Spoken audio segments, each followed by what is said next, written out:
वो लड़की 3 साल तक अपने बॉयफ्रेंड के साथ रही। अचानक लड़की ने अपने बॉयफ्रेंड पर रेप का झूठा आरोप लगा दिया और उस पर केस कर दिया। डॉक्टर ने भी कहा कि उसके बॉयफ्रेंड ने उसके मन और शरीर को बहुत नुकसान पहुंचाया था। उसे रेप की कोशिश के आरोप में 6 साल की जेल की सजा सुनाई गई। उसका बॉयफ्रेंड उससे बहुत नफरत करने लगा। उसने उससे पूछा, क्या यही वो प्यार है जिसके बारे में तुमने कहा था कि तुम जिंदगी भर मुझे पूरे दिल से प्यार करोगी?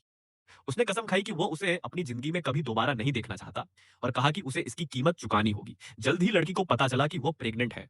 अपने बॉयफ्रेंड को हुए नुकसान की भरपाई के लिए उसने बिना किसी हिचकिचाहट के बच्चे को जन्म दिया और उसे अकेले पाला। हालांकि लड़की को जन्म से ही दिल की बीमारी थी। अपनी बेटी की सर्जरी के लिए 500 जीरो युआन जुटाने के लिए लड़की दिन में कई काम करती थी।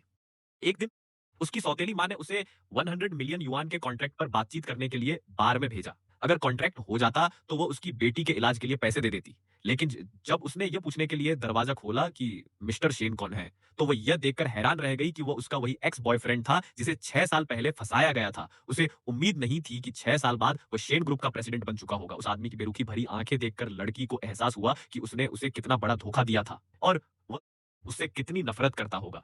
लेकिन अपनी बेटी के इलाज के लिए उसे कॉन्ट्रैक्ट निकालकर उसके सामने रखना पड़ा। हालांकि प्रेसिडेंट ने साफ कह दिया कि वह यह प्रोजेक्ट नहीं करेंगे। महिला ने उनसे कहा कि वे अपनी निजी भावनाओं की वजह से उसके काम पर असर ना पड़ने दें।